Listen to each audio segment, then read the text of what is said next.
Okay, let me go ahead and call us back into session. We got a little bit delayed by the snafu with the film. Here's full. Good. Just worried.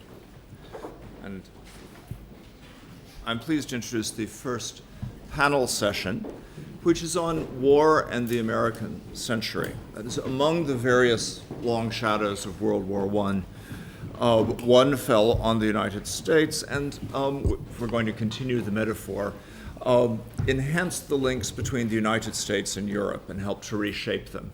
And so one of the themes for us as we think about the longer implications of the war is to think about the way in which the American relationship to Europe shifted during what I suggested earlier was almost 40 years of warfare, and the way in which there was a long restructuring going on in the Western world. We have two terrific speakers for this session.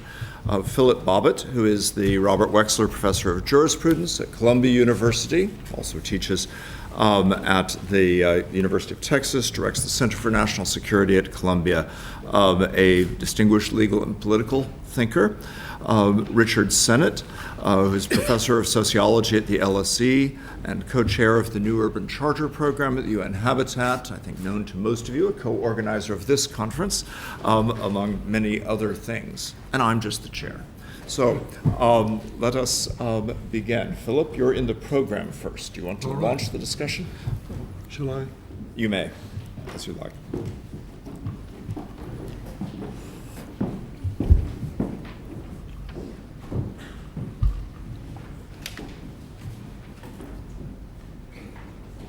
On the teacher evaluations that have become customary in American universities, my students complain that I don't answer their questions. It seems that when a student puts a particular question to me, I'm apt to answer another question, perhaps the one I would have preferred to have been asked. I plead guilty to this infraction, if that's what it is. As I see it, my lectures are not press conferences, but are the means by which I urge my students to confront certain problems and to learn certain methods of dealing with those problems. It's a bit high-handed, I grant you, but then law professors are not noted for our diffidence. I mention all this because I have decided to ignore the terms of reference provided me by the conference organizers and to answer instead what I take to be the most important legacy of the Great War for the United States, and indeed for all states. That is the role the war played in changing the constitutional order of states and what that change portends for our future. But perhaps I should at least first explain why I rejected the proffered questions. They were meant to be provocative, I imagine, and they certainly provoked me. They consist of a number of charges against the United States dressed up as questions. Let me take them in order. There are 8. First, it is announced, and I quote, that World War I made the United States begin to think of Europe as part of its sphere of influence, end quote. In fact, the war had exactly the opposite effect, ushering in 20 years of entrenched isolationism by the American public and both political parties. Second, we're told that, quote, some Americans flattered themselves to have won the war for Britain and France. That is hardly either surprising nor particularly flattering, since it was precisely what happened. At least that was what Lloyd George and Clemenceau said happened when the U.S. introduced almost 1.5 million troops into the European conflict that had been stalemated and cost countless British and French lives. That's also the conclusion reached in the recent book, World War I, by Sir Michael Howard, the most admired, as he is the most profound of contemporary military historians. Perhaps a brief review of events in 1918 would be helpful to remind us of just how the war ended. After the slaughter of British forces at Passchendaele, the disintegration of the Russian army in the east, and the Italian debacle at Caporetto, the Allies braced for a fresh German offensive. By March 1918, the German army had a superiority of almost 30 divisions over the Anglo-French forces.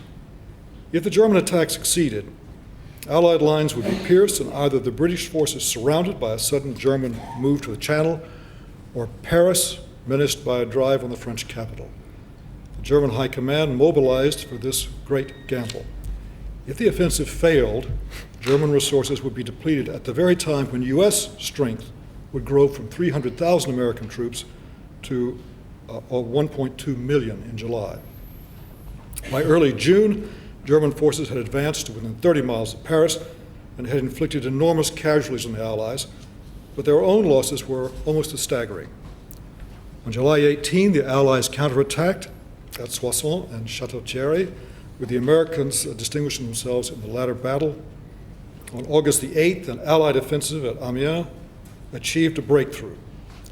The German High Command began pressing its government for an armistice.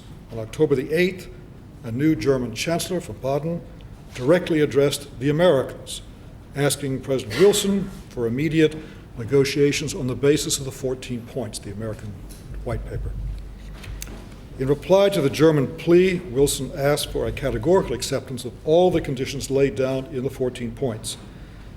His advisor, Colonel House, was able to persuade Wilson to add an insistence on such military restraints as, I quote, would make the renewal of hostilities on the part of Germany impossible, end quote.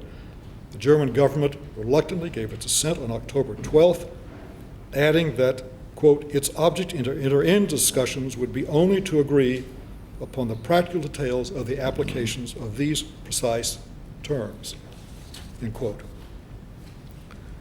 Third, it is claimed that because Americans, quote, worried about how this sphere of influence would be made legitimate, Woodrow Wilson was moved to create the League of Nations, end quote. Nothing could be less accurate. Spheres of influence were an anathema to Wilson. Just listen to what he said to the Congress in an address on February 11th, 1918. Peoples are not to be bandied about from one sovereignty to another by an international conference or an understanding between great powers. National aspirations must be respected. Peoples may now be dominated and governed only by their own consent. Self-determination, Wilson said, is not a mere phrase. It is an imperative principle of action. We cannot have general peace for the asking, or by the mere arrangements of a peace conference of influential governments. It cannot be pieced together out of individual understandings between powerful states. This war had its root in the disregard of the rights of small nations and of nationalities. The principles to be applied in any settlement are that peoples and provinces are not to be bartered about from sovereignty to sovereignty as if they were chattels and pawns in a game, even a great game, now forever discredited as the balance of power, end quote.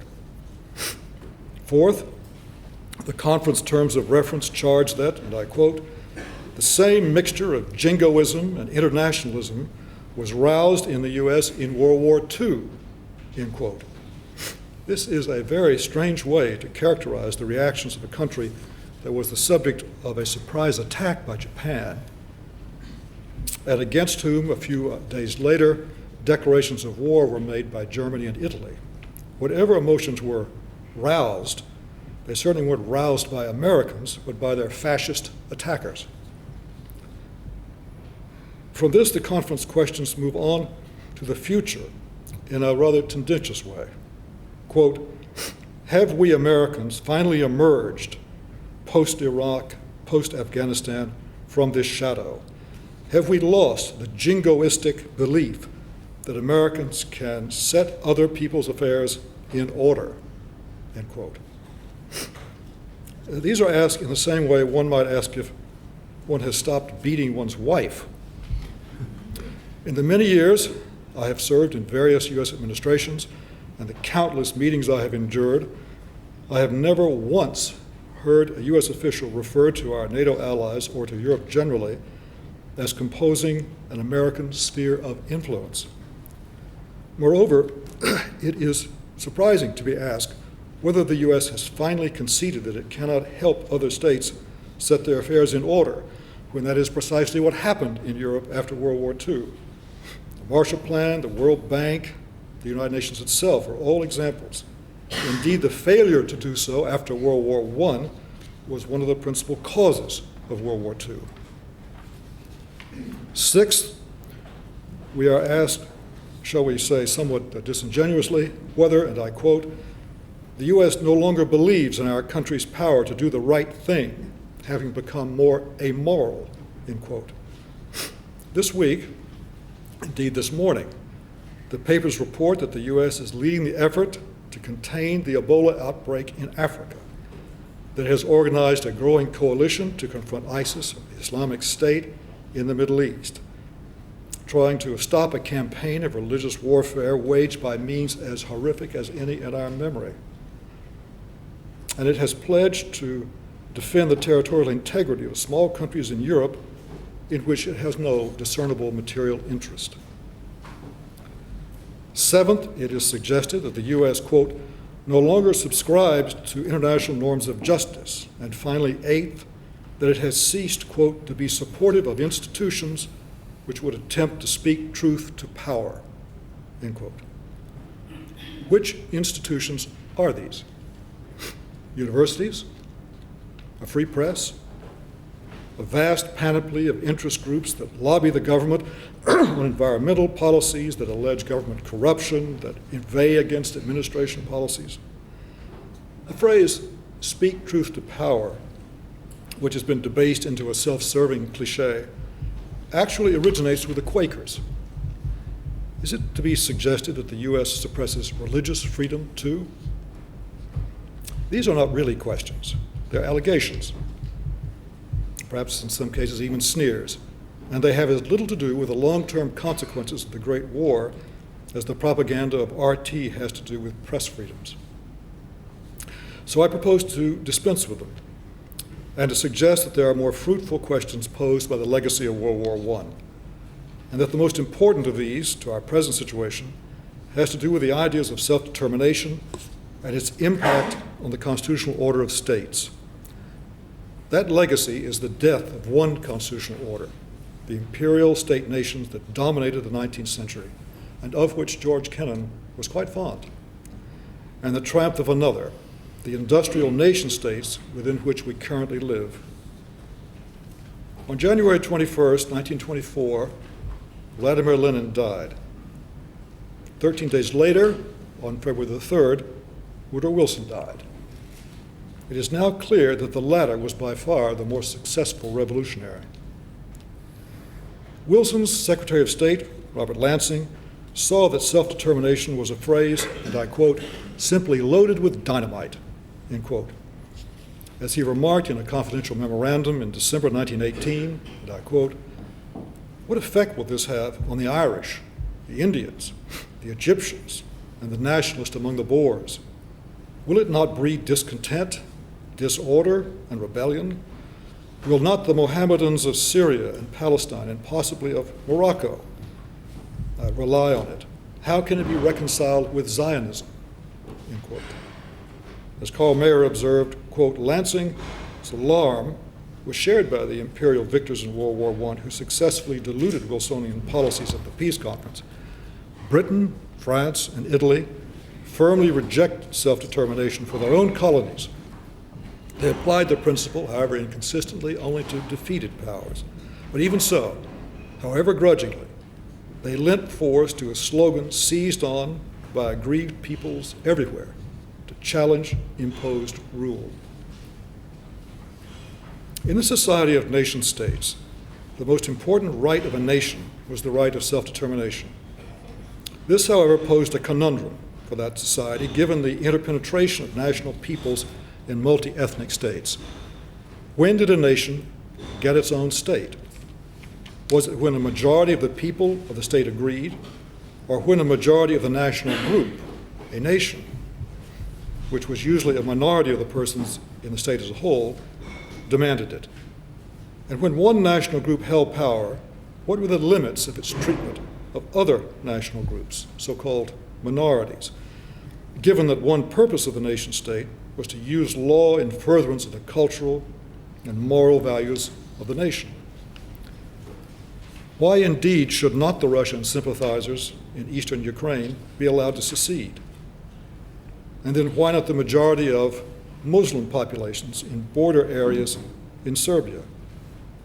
Why should not these be allowed to remain and simply secede from the Serbs that themselves seceded? If, as in Mesopotamia, borders are arbitrary that do not correspond to the ethnic demographics of the local community, what precisely qualifies as the defining community? The IRA has long argued, for example, that the referendum to which the United Kingdom has agreed for the determination of the future of Northern Ireland must be based on an island-wide rather than a six-county franchise. If they're wrong, because Northern Ireland is in some way demographically distinct, Protestant, for example, then what of the minority Catholics in the six counties? Shouldn't they be allowed to have a referendum limited to themselves on the same theory that allowed the Northern Irish to exclude the Southern Irish from their referendum? The principle of self-determination bedevils the nation-state. It is the original sin of the constitutional order, present at the creation of the American nation-state in the 1860s and 70s, and the German nation-state in the early 1870s, the two first models of this archetypal form. The nation-state's sin, if that's the right way to put it, is that it promises to deploy a state on behalf of a nation, when nations as such, cultural and ethnic groups, are a distinct categorical entity from states, which are legal and strategic structures. Quote, all nations are entitled to their own states, end quote, is really a way of saying all states must define and locate their nations, a lesson that Slobodan Milosevic, among others, clearly learned in his post-communist phase. The Society of Nation-States has no more significant responsibility than to manage this paradox. If every nation gets its own state, then who decides the territorial extent of the state when a national group is unevenly spread over many countries, dwelling within other national groups and encompassing other groups that dwell within it? Each nation-state develops its form of the state for strategic purposes. That is, it selects a legitimate form of the state that will serve as an effective military instrument to resist coercion. But if every nation gets its own state, then the strategic imperative of the state turns inward to civil war, as each ethnic and cultural group attempts to assert itself, and the state endlessly divides and redivides along smaller and smaller and more violent sociological lines. If the strategic imperative of the state instead turns outward to conquest, then each state collects its nationals and those territories important to their welfare, adding new members, subsuming them, and then asserting their right to exist within a single state, much as Hitler asserted about Germans living abroad. This is more than a problem. It is a paradox, because every nation-state also defines the nation for constitutional and legal purposes. That is, it determines which cultural group, on behalf of whose welfare the resources of the state will be deployed. But how can every nation get its state when every state must choose its nation? It may seem to us today altogether natural that states should occupy fixed and contiguous places on maps, but that was not always the common conception. And it may also seem obvious that the geographical division of the world into states should fit the division of mankind into nations, but that too was not always so. As H.G. Wells put it, that the political world should be divided into nation-states, and that this must be so in order to ensure stability, would seem to be self-evident propositions, were it not for the diplomatists at Vienna who evidently neither believed nor understood anything of the kind, and thought themselves free to carve up the world as one is free to carve up a boneless structure as a cheese. One could argue, as indeed Castlereagh did as a young man when he attempted to disband the Irish government, that the coincidence of political boundaries with ethnic ones is actually a recipe for conflict and violence. What Castlereagh and his counterparties at the Congress of Vienna were ratifying an international system composed of imperial state nations, not industrial nation states. It was Wilson and his counterparties at Versailles who ratified the triumph of a new constitutional order, the industrial nation state. How is that act relevant to the present and to our immediate future? It was not very long ago that Kenichi Omai and Tom Friedman and others were predicting a borderless world. Developments in finance, technology, and communications would lead to the inexorable decline of borders and the nation state. But just last week, Gideon Rockman observed in the FT that somebody forgot to tell the politicians and the voters about this. Although Rockman was mainly writing about the Scottish referendum, movements in Catalonia, Lombardy, Quebec, Kosovo, Sri Lanka, Central Africa, Kurdistan all suggest that nationalism is very much alive. Does this mean the nation state is also thriving, as Rockman implies? Far from it. Indeed, our confusion about what constitutes a constitutional order is making it difficult to make intelligent analysis and intelligent choices. First, we have to appreciate that though we live in the constitutional order of industrial nation states, these did not originate at Westphalia. Indeed, the principle by which the territoriality of the state was established, the famous cuius regio eius religio, did not originate itself at Westphalia. We have lived so long in nation states, about a century and a half, that we use the terms nation and state interchangeably, as does the UN Charter. But this is a solecism. Nations are not states, as we know from those nations that don't have states, like the Palestinians, or the Kurds, or the Cherokee. When we see that the nation state is but the latest iteration of constitutional orders that began in the 16th century with princely states, we can better appreciate that there can be a new constitutional order within which nationalism can thrive.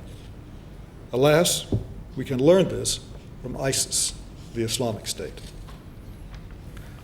For what we are seeing is the birth of a new constitutional order, the market state, that is in itself neither violent and malicious like the Islamic State or benign and multicultural like the European Union. The market state's devolved, decentralizing, transnational forms are actually more hospitable to nations than the nation state ever was. For nation states tended to favor a particular national group, the Han, the English, the Russian, at the expense of other nations within those states. The failure to appreciate the looming emergence of market states is evident in the Scottish campaign for statehood. While Scottish nationalists sought a new nation state, which would have been a catastrophe, as Scottish voters realized, they were looking in the wrong direction. What they really should have sought, and may well gain still, is autonomy within the larger market state of the European Union. The death of the idea of the superstate in Europe, a sort of expanded nation state, like the death of the nation state, the death of a grand union dominated by the nations of France and Germany is actually a step forward. For in steering itself away from the doomed form of nation states, the Union has made possible the future for its various nations. Lombardy, the Basque region, Flanders would never be viable on their own, but with access to a transnational continental market state, these nations may thrive. In retrospect, the obvious question that the Wilson war policy raises is, for what? For what did the Americans send ultimately 1.5 million infantrymen into Europe? Surely not for technical violations of American neutrality. American flag ships were in fact being used to resupply and arm a belligerent Britain, just as the Germans charged. When the U.S. finally went to war, our disregard of the rights of neutral nations was just as great as that previously exhibited by the Allies, to whom we were constantly complaining. The Germans could hardly be blamed for halting shipping in the only way the Royal Navy permitted them, while the Royal Navy itself stopped U.S. ships illegally and simply seized them by virtue of its command of the ocean surface. Was it for the sinking of U.S. ships by German submarines then that the U.S. went to war? Surely the remedy for this, as for the attacks by terrorists on American civilians, is retortion. It can hardly be proportionate or even rational to decide that the death of innocent Americans requires a world war for just retaliation. America went to war in 1917 in order to create a system, a new international system, for a new constitutional order, one whose legitimacy would be based upon self-determination and democracy. Within this system, all states were to be legally equal because Wilson believed that such a system would prevent future wars among the democracies. A world order based on a German victory would not be one that was ultimately safe for the Americans, but neither would an Allied victory that merely reinstated in Europe the various systems of the imperial state nations that had collapsed in the first place. As Lord Devlin, a Wilsonian biographer, shrewdly observed, indeed, Wilson never lost his distrust of Allied motives. The Allies did not, he believed, truly care about democracy and the right to self-government. And of course, Wilson was right. The Allies, like the Central Powers they fought, shared a European conception of sovereignty that held the states' authority to have descended from their predecessors and not to arise directly from the people. Even democratic states, like Britain and France, held sovereignty to be distinct from elections. Sovereignty was an attribute of the state. European states were not partial sovereigns. In Britain, elections were suspended during World War II, but not in the United States. The reason the Americans entered the Great War was to allow a democratic form to fulfill its role in creating the proper relation between state and nation.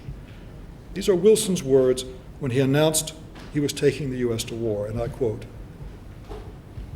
"But the right is more precious than peace, and we shall fight for the things which we have carried nearest to our hearts, for democracy, for the right of those who submit to authority to have a voice in their own governments, for the rights and liberties of small nations, for a universal dominion of right, by such a concert of free people as shall bring peace and safety to the nations and make the world itself at last free." End quote. For us, the legacy of World War I, for Americans, for all of us, is to create a new constitutional order to accomplish these historic objectives. Thank you.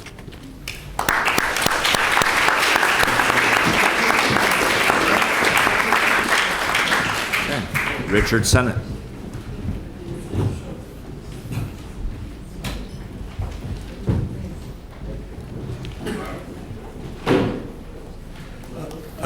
Thank you very much. I'm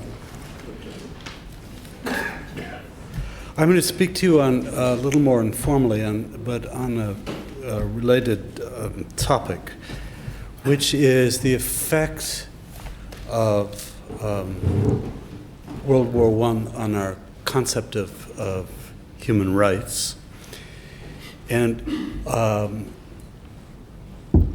it's again something in which the American presence is important without playing a determinative role. And I guess the best way I can explain this is by quoting again Woodrow Wilson to his supporter and in the White House, Colonel House, in 1918, saying that the war will wake people up to their human rights. It seems like a very anodyne, kind of cliched statement. And in fact, it asserts something or represents something which is enormously problematic. That is the relationship of awareness of human rights and violence.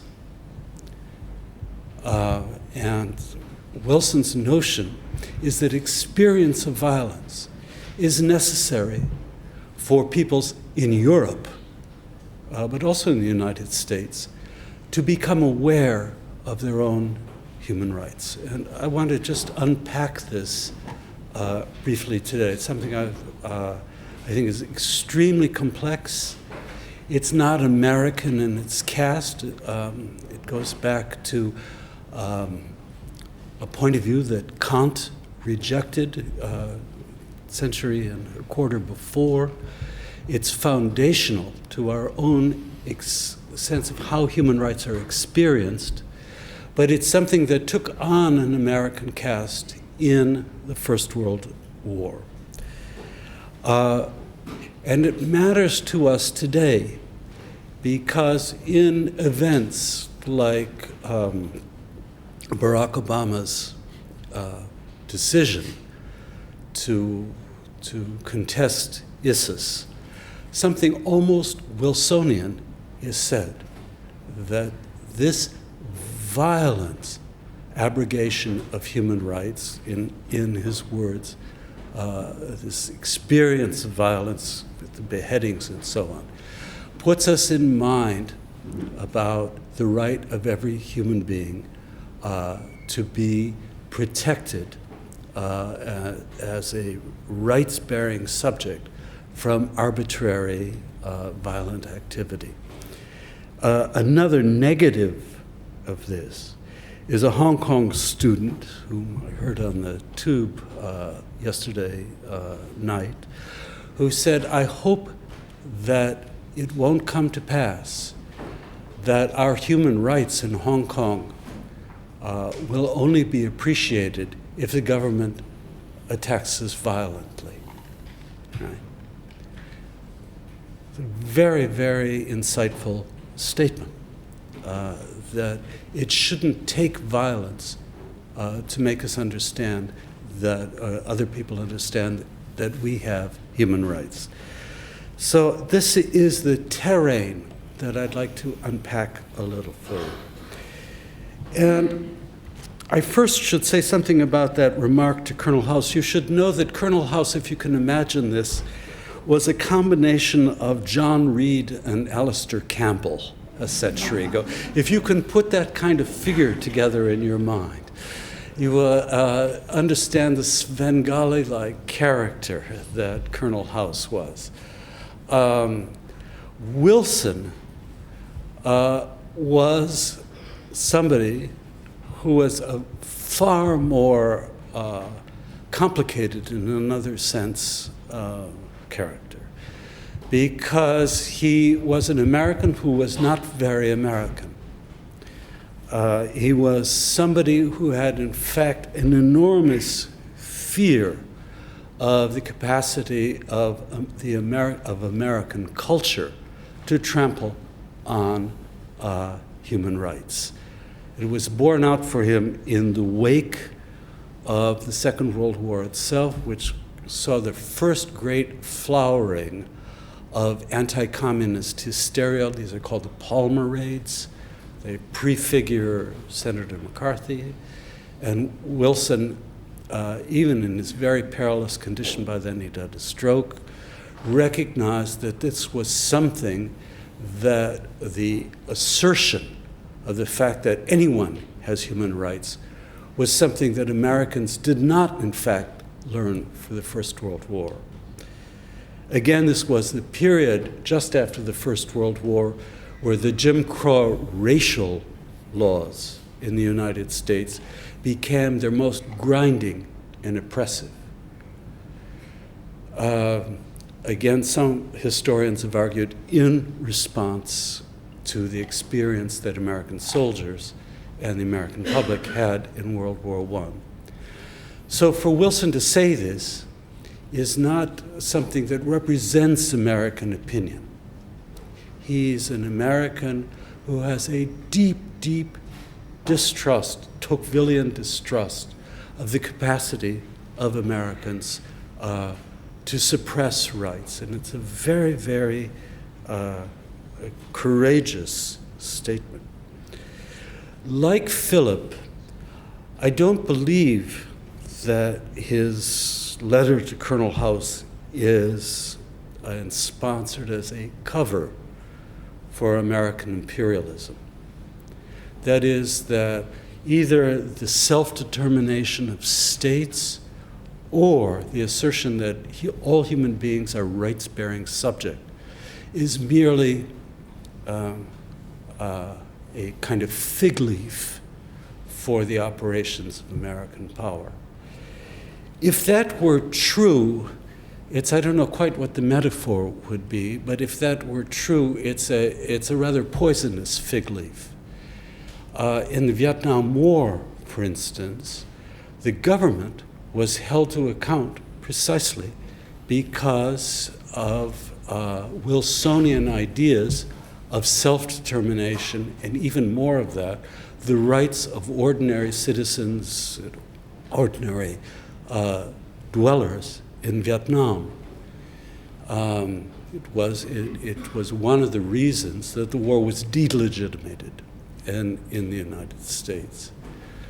So it wouldn't be correct to think of this as simply a kind of post hoc rationalization of power. It's something that he deeply meant. Now, why this pairing of violence and human rights? It may seem that the roots of violence, which is violation, would explain it. That is, that any violent circumstance seems to be a kind of violation of some prior condition of an existing rights-bearing subject, which would mean that people feel they have rights before they experience violence. Wilson did not believe this. He wrote memorably again to Colonel House that human rights are a creation rather than, as in the Enlightenment, an endowment. That is to say that the Wilsonian idea is not like the Enlightenment idea that all people are born with certain capacities, certain inherent rights.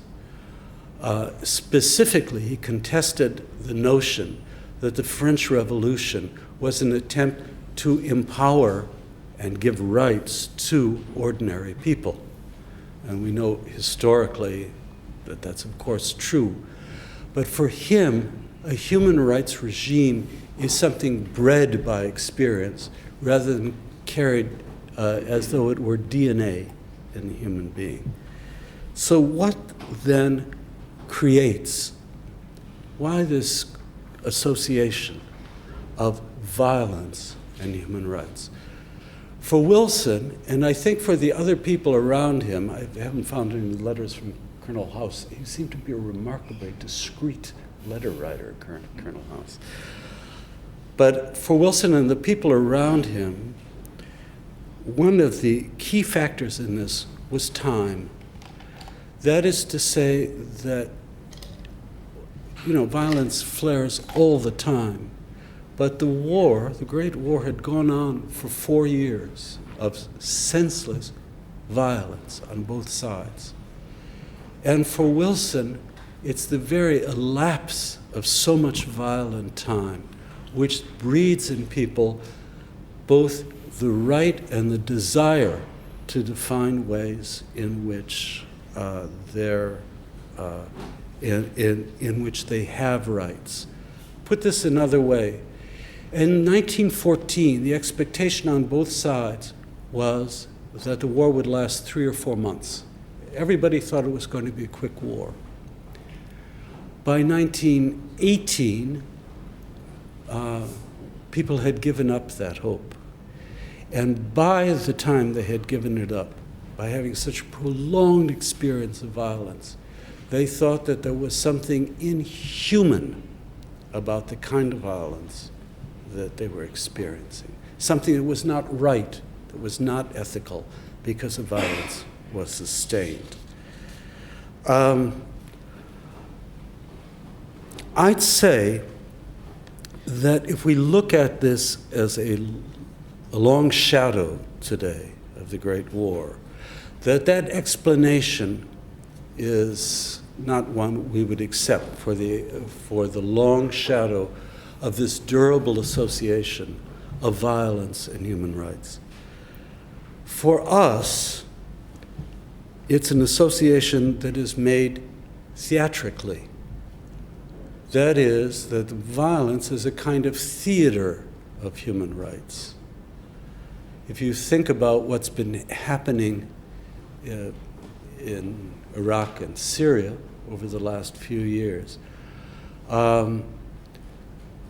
these are people who have been suffering ever since they've been suffering for a very long time. But attention to their sufferings only happens when there are theatrical events like a beheading, which is a beheading of 1 or 2 people. Hundreds of thousands of people have died in Iraq and Syria. Well, we don't attend to that. So I would say that in lieu of time, which was Wilson's idea of what generates a desire for human rights on these terms, I would say it's theater, which is a very, very disturbing phenomenon. The other effect of associating human rights with experiences of violence is that it natures what these rights are. It limits what these rights are. It narrows the field of human rights to protection against corporal violation, excluding social and economic rights which belong to civil society. That is to say, if you think about this association as one in which violence provokes theatrically a desire for human rights, then what you're not going to think about are, for instance, labor rights, which in civil society, you're not going to think that the minimum wage is a right. This is far from the sphere of bodily violation. You're not going to think, if you're an immigrant, that you have certain rights which you bear with you as a worker. This is far, again, from the sphere of this association of violence and human rights. So in a certain sense, this Wilsonian formulation excludes civil society from the sphere of human rights, confining it to the theater of war. Now, like Philip, I am an enormous admirer of Wilson, this complicated person who by chance becomes the president of a nation that he doesn't fully believe in, and does something remarkable by making this association of warfare with the pursuit of justice, either of self-determination or of the possession of human rights. But admiring him doesn't lead me, as you will understand from these remarks, to believe in him. I think for us, a better referent for human rights is the domain of civil society. In other words, that the associations that Wilson made are associations we should no longer make. I said at the beginning that I'm a kind of Kantian about this, and there is a Kantian text of Immanuel Kant, which for me is a touchstone on this. It's the text called Eternal Peace. You probably all know it. Can't be at the LSE without having read this several times and memorized key sections of it. And so therefore, you will remember that a key argument of Kant's Eternal Peace is that rights are not based on violence, that rights do not come out of the Leviathan, as Hobbes imagined long ago that they did. but that rather, in a condition of eternal peace, not that he believed it would ever happen, but that as a thought experiment we had to imagine it. If human beings were not killing each other, what then? What sort of rights would they have in a condition in which violence was not the touchstone of their existence? And they would have what we call today economic rights and social rights. Rights which are not political in the sense that they're protections against being hurt physically. Kant sees that thought experiment as a way to empower the concept of rights, but it can only be done for Kant by walking out of the sphere of the nation state.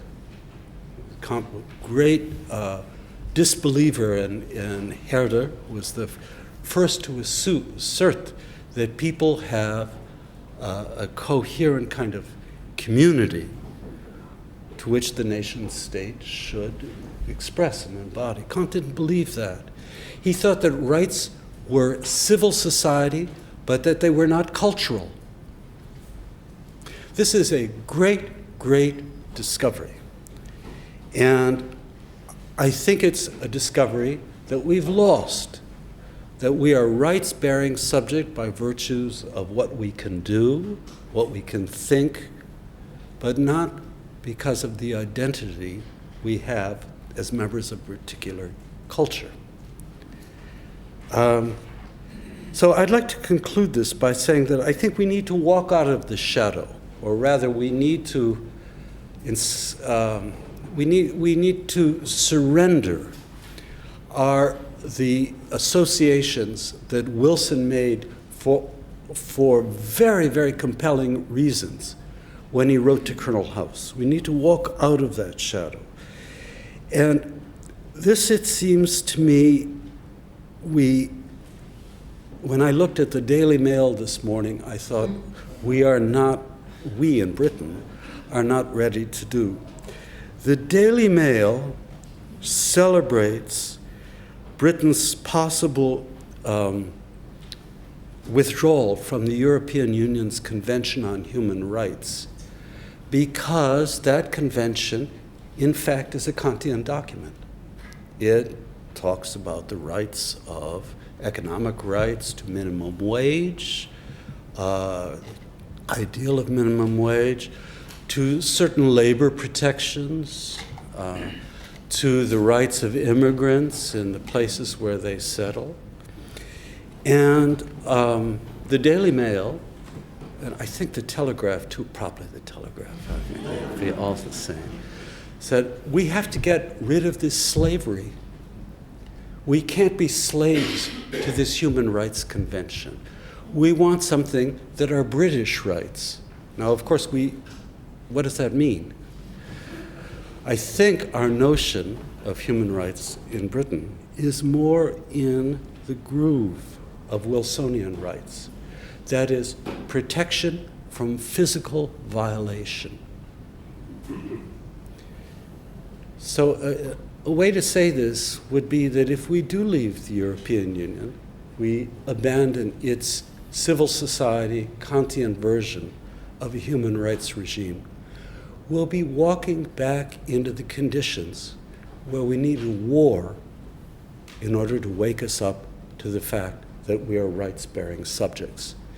And we shouldn't walk backward in time that way.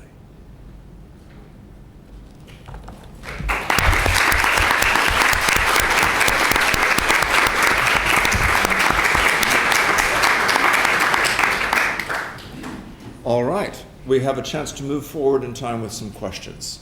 Let me ask you to identify yourselves as you ask your questions, and if they're for one or the other of the speakers, say so in particular. Go ahead in the third row here. The microphone, third row here. The microphone has just run out the door. Shall I just ask anyone? No, because it's recorded, so she'll come back. I'm sure she'll come back. Here she comes. Here she comes. Third row on this side.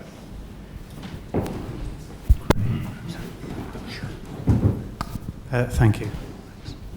The term Great War is a disgusting, disgraceful and anti-intellectual term. And it's a term I hope will be taught as such in all our schools. Until the term that should be used, which is more appropriate, accurate and possible give intellectual course upon, is genocide of the working class. This is a term that should only ever be used. Until this term is used, you're only part of the grand illusion that this film demonstrates. Thank you. Okay. My name is Get Your Share on Twitter. Thank you. All right, we've got one on the right just next to you on this side and then in the back. Bernard Casey, less a question, more a reflection, but I was interested in these market states. But I was also interested in potential pre-market states which satisfied some of the conditions it seemed to me that we were looking at. Now, I'm a social security. When I am looking for light relief, I study late antiquity, and I am terribly interested in the Empire of Eastern Rome, which survived for a very long time as a community of lots of different nations, and lots of different languages, but certain commonalities. And even the early Ottoman period which succeeded it, and the fact that groups within those communities, pre-market, had certain shared values which allowed them to coexist with one another. These actually were states that were created by violence, to link back. We then have this thing which we kind of look at, which is the European Union, which is something else which is not created by but out of violence, certainly. And I wonder whether we can see potential analogies between the European Union and some recognition of this market state, but also can recognize that potentially some of these communities actually existed and existed for a very long time and relatively successfully in previous times. Do you want to go ahead and answer that or take a couple more questions first? Philip. It seems to me quite an interesting and insightful observation. The European Union is, I think, the most advanced, the most innovative example of an emerging market state, but not the only one. And while there are historic examples of large, multicultural, transnational empires, you mentioned the Empire of Rome around Constantinople, perhaps its successor, the Ottoman Empire, would be another example. Those aren't really market states because a market state is a name for a sort of an evolutionary period in the life of the state. So while a child may play baseball and a major league player may play baseball, the child isn't going to be in the major leagues because he's a child. It's part of his development and evolution. We don't have, despite some of the rhetoric, we don't have empires today. We don't have empires because we can't have empires, not because we've lost our imperial lust, just because it's a legal term of evolution. It's been superseded. Okay. In the back. Sorry, what about my question that you are part of the grand illusion? I think that was a comment. Was it a question? Do you not agree with the fact that the Great War is... That's not a question. Do you not agree? What would be a question? Well, what it would be a question? What do you want to know from him? Do you feel like you are the term Great War totally disrespects all the people that were murdered during that period? I suppose that war is rarely an example of respect for your adversary. You're trying to kill him, for heaven's sakes. But if you mean, would I agree with your rather poetic view that the definition of war is genocide of the working class, then I'd say, no, I don't. I think it's sort of a polemical way. It sounds like a nice slogan. I'm sure it fits Twitter. But what would you do with World War II? It was fought in part to stop genocide. Would you say it was a counter-genocide? There's so many wars in so many different ways that are fought in so many different places for so many motives by many groups, sometimes of which the working class is the vanguard, that it doesn't seem to me anything other than a slogan. In the back. My name is Philip Price. That's a fascinating insight into what's around here for Estonian diplomacy. I can completely concur with the gentleman's points about the danger of Britain going from the... I can't hear you on the side. Do you have the microphones right behind you? Anybody who advocates the withdrawal of Britain from the European conventions, I think those politicians who are somewhat ignoramus ought to be made to read the case studies of the Kreisschau members who were brought before the People's Courts in Germany in the closing stages of the Second World War. I think if they read such insights, they would have a rather different attitude and a much more positive attitude towards the Council of Europe and the way it operates. It's interesting that the La Grande Lucien finishes with a view, an optimistic view of Switzerland.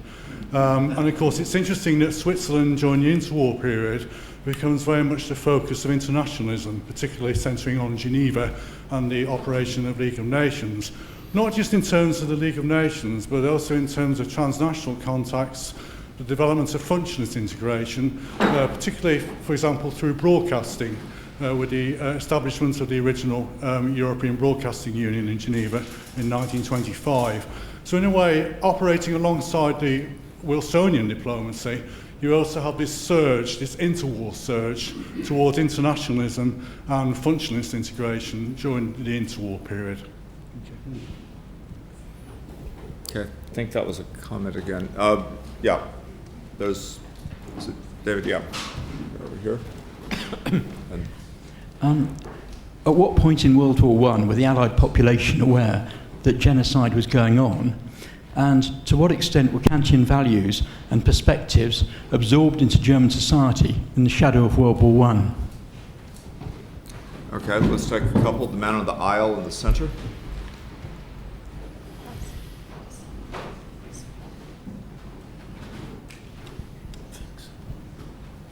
I have a comment. My name is Ron Mandela from University of Northampton. It's a comment which hopefully will provoke discussion, but I'll leave that up to you. I found both talks highly provocative, particularly the emphasis on self-determination as being a linchpin of Wilsonian liberal internationalism, which has a legacy well beyond World War I. What I wanted to raise, though, was the more problematic nature of self-determination from a different perspective. Because Wilson, while President of the United States, and subsequent presidents, had ordered troops into a number of Caribbean countries, including Dominican Republic, Haiti, Nicaragua. Some of these countries were occupied as long as 16 years. So it raises the question about when self-determination rubs against a major power's geopolitical and economic interests, self-determination is not necessarily going to be respected. Because at the heart of liberal internationalism was the belief by Wilson and subsequent presidents that American values were universal. They weren't limited to the United States. And that's what made it so attractive. So I think we need to kind of unwrap this notion of self-determination as being solely as a benign concept, because it could, from another perspective, basically not be seen benign and be a threat to a particular country's interests.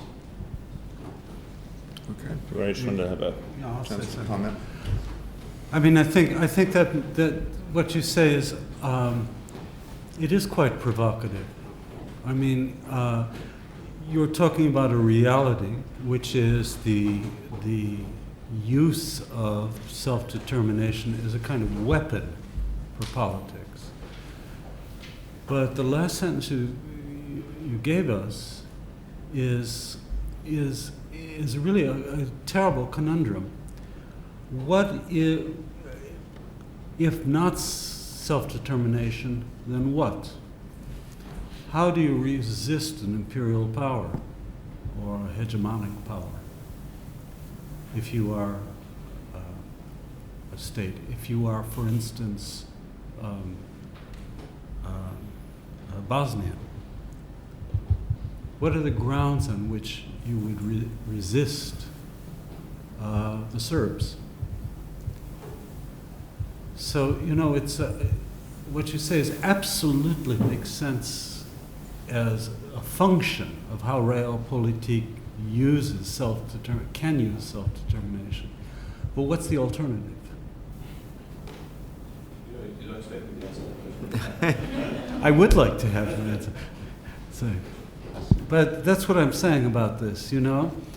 And that's why the alternative, that's where the self-determination and the rights issue become fused. Because the alternative is to think that the resistance should be on the basis of rights to resist violence, rather than that you are a rights-bearing subject in a fuller sense of the word. We fall back on that notion that if not cultural self-determination or national self-determination, then the only measure of resistance, calling for help, calling on the UN, and so on, is that you're subject to violation. Let me put this another way. Think about a kind of economic struggle in which Russia is starving a country of gas, natural gas, because it wants to assert its domination over them. Is that something in which the country that is being starved for natural gas has any way of resisting? They're not being invaded. They're being economically oppressed. Their national self-determination is not called into question. They're simply being denied a resource. Very little will happen, probably, to help that country unless the Russians physically invaded it. That's the conundrum we're in. In fact, very little will happen to help them when the Russians do invade them, which they already have, and little has been done to help them. I was curious about the other question, which was, if I understood it, at what point in World War I did we realize it was a genocide? Is that the question? In World War II, I see. This, as you know, is a subject of enormous controversy among historians, and there seems to be a kind, at least to me it seems, that it's not a question that will be settled by evidence, because so many of the leaders of the Allied states simply didn't want to confront the evidence that was before them. Either because they thought that they needed to prosecute the war first, perhaps because they were skeptical of reports, that they were exaggerated by the Jewish community or the Polish community. But for those that wanted to pursue the subject, I think there was evidence pretty early on that what was being conducted was a kind of a death campaign. Mm-hmm. What do you think, Richard? Well, certainly in Germany, I mean, John was more of this, but by 1934 it was evident that there were concentration camps set up the moment the Nazis came in. So I think the question is how long it took people to believe that something on that scale was really happening. As you say, I think in the end, this is not something that evidence is going to settle with people. It's really interesting to me, in a personal way, about this, because my teacher, Hannah Arendt, knew the day that the Nazis came into power that she had to leave, that she had to pack her bags. And everybody, she told me once, when she told the people, I'm leaving, I'm not going to spend a week more in Germany. She did, in fact, spend more time. People said to her, oh, for God's sake, you know, don't be hysterical. Don't think, somebody said, You shouldn't think like a woman. So, you know, the credibility of the Nazi threat was not something people, except for a few people like Hannah, really understood when they came in. They didn't understand that the Nazis meant it. And I think a lot of Germans thought that they would only be in power for a year or two. Is that the idea? So, Yeah. others on this question of World War II and Nazism, then let's go back to the retro thing. Yeah. So, yeah, go ahead. Yeah, Mark from the second row here. Yeah. Let's go back to the First World And then we'll War. get back to First World War. No, if you immediately don't after. mind, I'd like to go back to the second, because I'm very puzzled by the two eminent scholars who tell us that there was evidence, or rather there is no evidence, or that historians are No, it won't be quarreling, settled by that. are quarreling about evidence of genocide when the war started. There was no genocide when the war started. There were concentration camps, but these were not death camps. The death camps started after the beginning of the war. In fact, if anything, we don't know if it is 41, 42, 43, the extent to which there was an actual plan. The war did not start, nor could it have been started in order to stop a Nazi genocide. The war started because Germany invaded Poland. There is absolutely not the slightest problem among historians there. After the Americans entered the war because they were attacked. And then they did not even declare war on Germany. It was Germany who declared war on the United States. It was Italy who declared war on the United States. You know, all that is, I mean, I'm interested in this because it creates the presuppositions for something which is relevant now, namely the justifications for war. The justifications for war change. You cannot now have a justification of war purely in terms of big power politics. What you need is a justification which has some kind of humanitarian element. Exactly. Self-determination, people are being killed, genocide, and so on. This is one of the long trails, certainly of the Second World War. I'm not sure about the first one. Yeah. David, did you want to add to this? It's not on World War II. Well, in a way, it's on. Okay, David Stevenson, International History Department. I want to come back to this idea of, both the speakers touched on this, the idea of Woodrow Wilson and his thinking as casting a long shadow over American foreign policy that takes us down to Obama and perhaps into the future beyond that. And I think I have a kind of yes and no on that. On the first point, Woodrow Wilson, during the First World War, as I think Philip Bobbitt brought out, was very successful down to the November 1918 armistice, when he secured a ceasefire with both sides signing up in an appearance to American principles in the shape of the 14 points for the peace settlement. But when you go on from that and look at what happened at the Paris Peace Conference in 1919, Wilson appears to be completely out of his depth in actually applying the principles to the national self-determination issues that he faced in Western and Eastern Europe. He brought with him a team of academics who he thought or hoped would provide him with what he called scientific answers to these problems, and they didn't.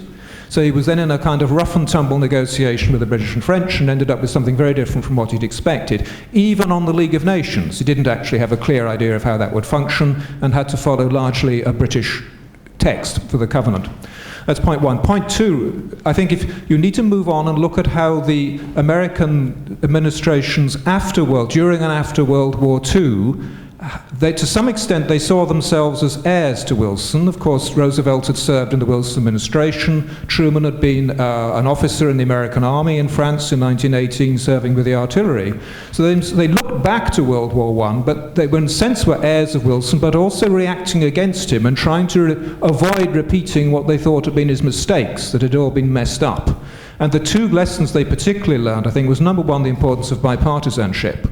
Vital for Democrats and Republicans to work together, and Congress and executive to work together. And the other thing, the importance of backing up a set of American principles with actual concrete actions, the Marshall Plan being particularly important, and need to show that those were not just serving a universal interest, but were also serving American national interest. So those are two things I want to bring out, really. Wilson, I think, is a good phrase maker. He raises important issues and questions, but doesn't actually necessarily have answers to them that are workable for us today. The second point, the contrast between post-World War I and post-World War II. Much more successful use of American power after World War II, partly because it was more, if you like, realistic. Okay. Now it's screws. Someone in the back here on this side. Yeah, he's got his hand up now. Hello, I'm Michael Gavrilovic, native of former Yugoslavia, and I'd like to link the First World War, the Second World War, and by the way, the other war in 1999, where both Britain and the United States, for the first time since 1945, conducted a war against the Yugoslav state. We haven't had a tribunal following the First World War. We had the Nuremberg Tribunal, and there is currently still, I believe, running a tribunal in The Hague, the tribunal for the former Yugoslavia. The supreme war crime at Nuremberg was not genocide or the Holocaust or the camps. The supreme war crime was starting the war.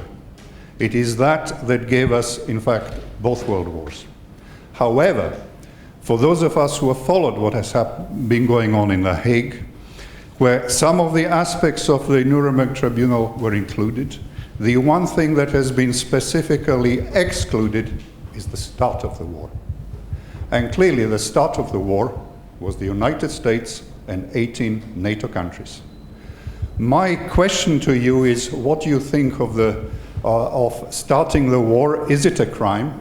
Is it okay now to start a war against Iraq, Afghanistan, or anyone else? Is this not a key question that has to be answered? What is a supreme war crime in the First World War, and what position do we take on the Second World War now? May I just comment on this while it's fresh? Please come in. I think that is an important question. But I think it falls, I think, for most people, on a misunderstanding of warfare itself. War is not simply interstate violence or intrastate violence. War is a legal term, and most wars do not begin through aggression. Most wars begin through resistance to aggression. Now, there are exceptions to this, and the attack on Pearl Harbor may be an example of a war that is begun by an aggression. But typically what happens is that the aggressor asserts power through violence, and then at some point, the subject of that aggression resists, and you have the legal relationship that takes two parties to make war. The Nuremberg principle with respect to Germany is that it was indeed unlawful to initiate aggression, but that is not the same thing as initiating war, quite the contrary. And that's why the example of Yugoslavia doesn't fit the argument that, well, you see, you didn't approve of the Germans when they did it, but it was okay when the US and the UK did it. Quite the contrary. It was an aggression against minority populations in Yugoslavia that, with both administrations kicking and screaming, had to be dragged into resistance.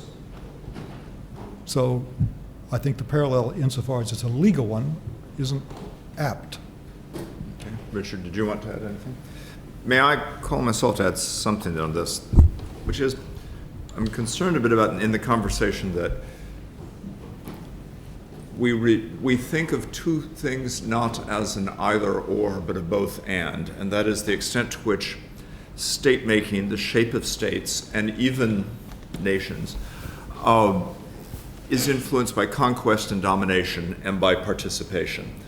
And we can join in a rhetoric in which we describe the nation as already existing and pre-political, or we can say it's merely derivative of states, but it seems to me the either or is misleading because the examples always reflect elements of each, and so we need to ask how much role for participation and citizenship there is, how it works. And this bears on the question Wilson has a very hard time answering, and it comes to some of David's comments, which is who is the self of self-determination? When Richard was speaking, he said, well, if you respond, but of course it's never you. The state is something, not a person in this. And so the metaphorical self of self-determination is of a construct that carries a lot of weight, that there is a collective national self that self-determines. And the way of talking about it is intrinsically, at best, obscuring and if not denying of internal differentiation in that. But one of the questions becomes, how is that self constituted? Is it merely ascribed to be the people of this kingdom? Is it constituted out of something internal? And there are variable degrees of collective commitment to this or inequality in this, and they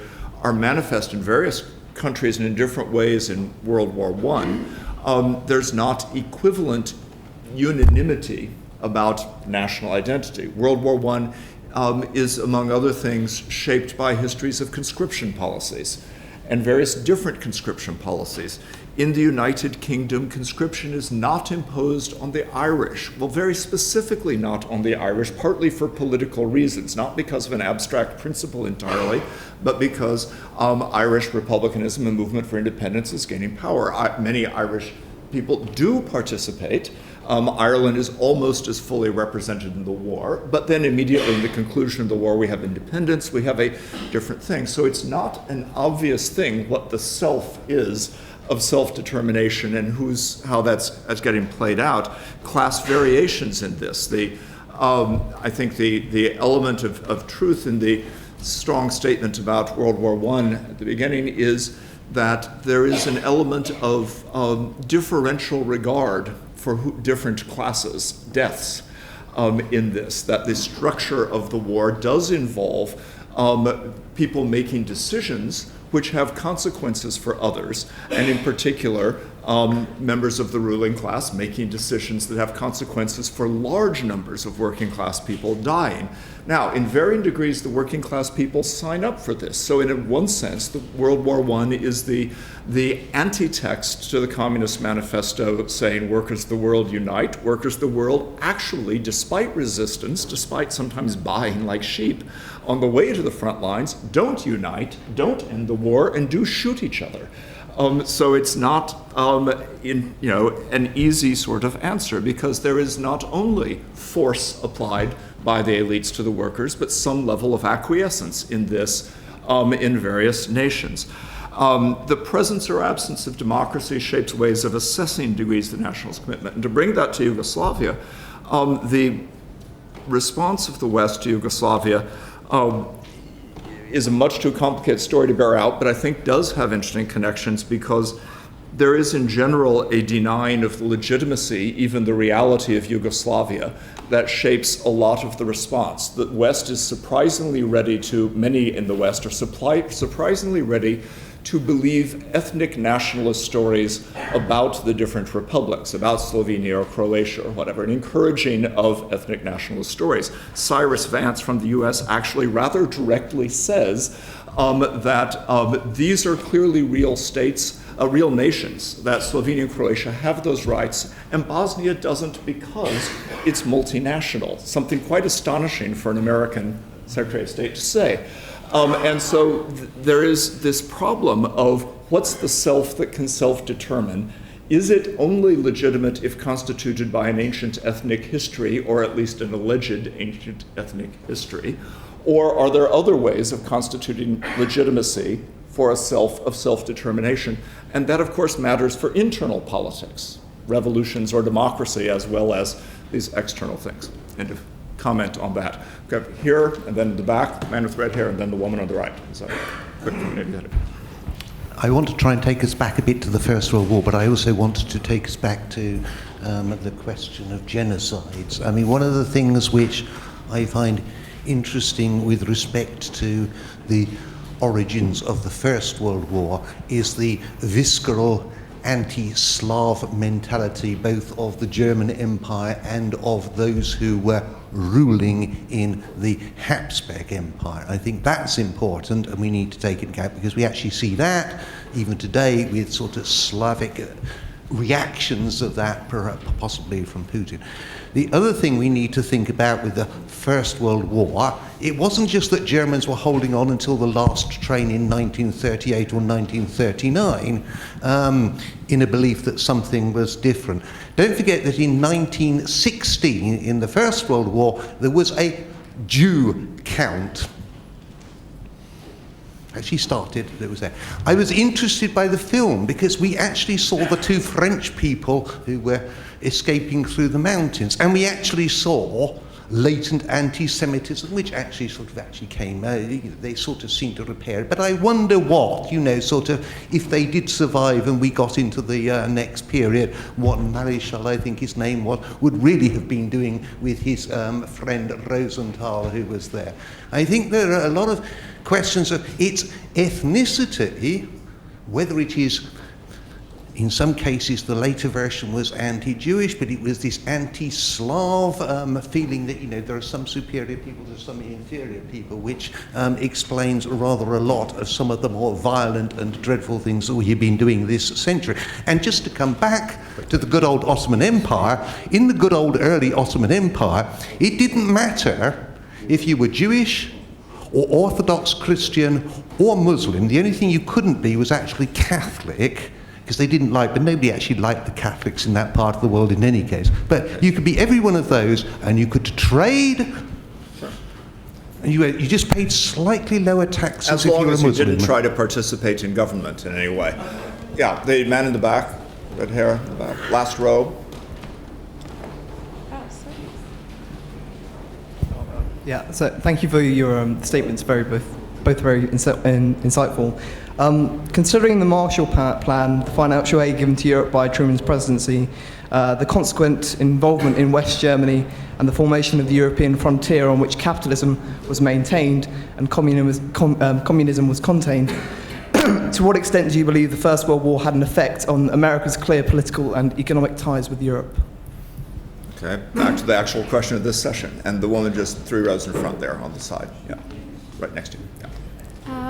Hello everyone, I'm Vagisha, I'm a political risk analyst, and I would like the panelists to bring more light upon the correlation that they've been talking about self-determination and human rights assertion. How does, as Dr. Craig also mentioned and the other professors mentioned, that self-determination, there is a selective identification for certain states to identify themselves as nation, while certain states are chosen not to help achieve that. Why don't we encourage nations, borrowing the violence that wars bring in, why don't we encourage nations to talk more about greater autonomy to the regions that do suffer, where minorities do express problems with the government or majority? Why don't we encourage greater autonomy and thereafter move on to the self-determination aspects? Thank you. Yeah, I think it is something of a conundrum, because self-determination in the Wilsonian world is itself a human right, and yet self-determination by different nations often imperils the human rights of minorities. Nation states of the kind, the industrial nation states to which I referred, sort of post-American Civil War states, use the power of law to reflect the moral commitments of the nation. So in America, if you are against hate crimes, as you want to see, have hate speech prescribed, but you're also against pornography, then you might have someone who's a Democrat and a Republican, a liberal and a conservative, but who are both reflecting that commitment of the nation state, that its laws should instantiate the moral commitments of the nation. I think as long as we are in that form, in that very successful constitutional form, that nations will continue to oppress their minorities. And they will be quite wary of the sorts of tolerance and devolution that you speak of. My second point really goes to something Craig said, and that is, it's quite right that not only do nations choose their states, but states choose their nations. They invent histories for them, they give them phony pedigrees, they pretend to a historical coherence they don't in fact have. It's also true that there are many cross-cutting elements in a national group besides just ethnicity, language. You look at the Greek city-states, you could say that their fundamental flaw was that although they were of one general culture and language, they could never coalesce. They hated each other so much on cultural grounds, they could never ally for any lengthy period. Having said that, I do think that it's just a useful correction to not use the words nation as interchangeable with the word state. In the Bible, when Jonah says, "Of what nation are you?" he's not saying, "Where do you pay your taxes?" And the reason I think this is so important is that as we move forward towards, I think, the world that you may hope for, a more tolerant world, a world that is more hospitable to pluralism and to different ways of having value in the world, we'll be moving away from that idea that nations and states are really one and the same. Richard. Well, I would say about, if we think about what we've been, the journey we've taken here, that I think our focus on the notion of autonomy and self-determination is, our obsession with that is one of the legacies of the Great War. And human rights are not defined by autonomy only. The right to a living wage is not an issue of autonomy per se. It's a different kind of political problem. And my own view is that modernity has cast the issue of self-determination, whatever that self is, as a kind of primary right, whereas rights like participation, mutual respect, these seem frilly to us. Do you have a right to be treated as a human being by somebody else? To be respected if you're a different race, racial configuration? I think you do. It's not an issue that can be resolved. I speak about this philosophically. I'm not a historian. It can't be resolved by thinking about autonomy, but we're obsessed with this subject. We're obsessed by what is a nation? What is a coherent culture? Because that's the way in which we think about ourselves as rights-bearing subjects. And that, I think, is in my view, it's a real shadow over understanding ourselves as rightful human beings. So it seemed to me a very World War I discussion. So since we're running to the end of time for the discussion, let me just offer a couple closing words in this. One is that this is a really World War I discussion. World War I comes after a century, however, at least, of various forms of raising of these issues. It doesn't come out of nowhere.